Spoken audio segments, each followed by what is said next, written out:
Morning. Nate Mullen, aka The Illuminator. Thanks for joining again today. Listen, I'm going to take a minute or two and I'm going to explain wire. Wire is inherently important.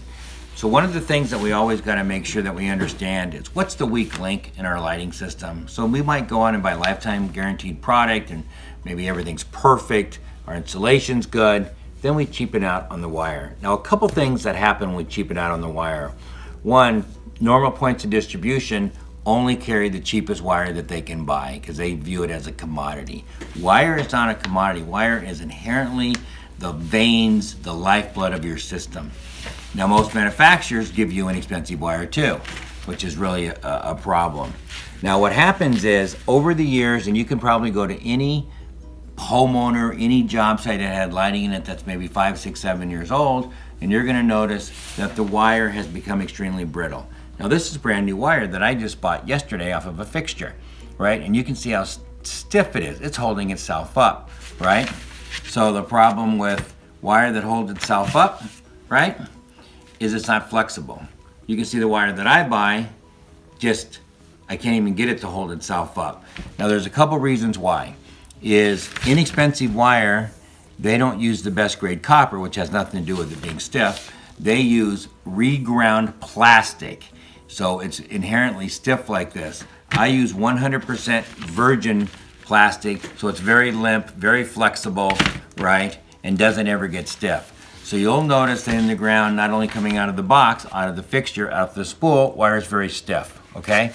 A lot of times, as we know, when we strip wire and we do this, the insulation will peel itself off because of the insulation again, okay? So we use 100% virgin plastic, so the wire will always be flexible. Now why this is important, because when the wire is stiff, over years, the wire will have a tendency to start cracking. We've all seen this.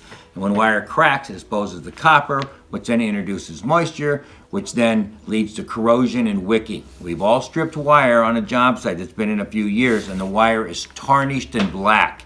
That means that air has gotten in there, which induces wicking, and it ruins our outdoor lighting jobs. It diminishes the voltage drop, wicking goes up into the fixtures, and our job sites get wrecked. All because we want to save, or we don't know about good wire, or we're trying to save a nickel on a foot of wire.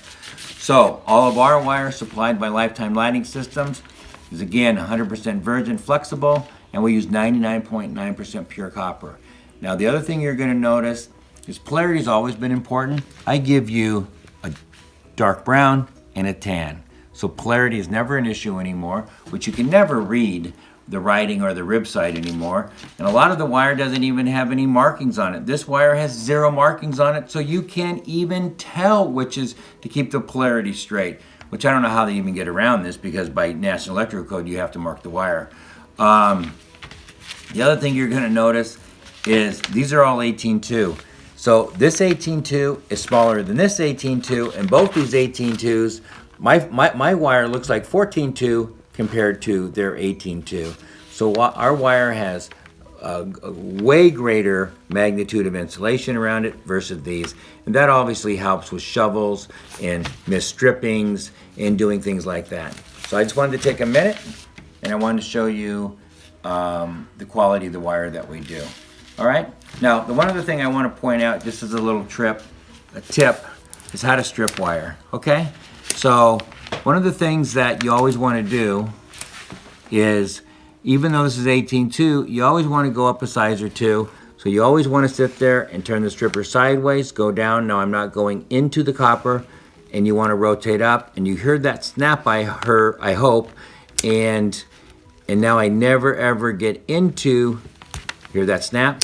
I never get into the copper, so I always have the integrity of the copper. A lot of times, if you sit there and you actually did what the stripper told you and you went to 16, you're gonna probably notice that there's a few strands of wire in there. If you can see that, there's a few strands of wire in there that I've cut out, okay? So when I sit there and I take 17 strands of wire and bring it down to 14 or 13, I can ruin the capacity of the wire. And I don't know if you can see that, but I cut 3 or 4 strands off of it right there. So you always use an oversize on the stripper. You go on a side and boom, you come on off. All right? So that's a little tip when it comes to proper stripping, right? And you want to do that, and then look how easy it is. You can just, you don't even need a pair of pliers to do this on our wire. Okay? Anyway, thanks for paying attention.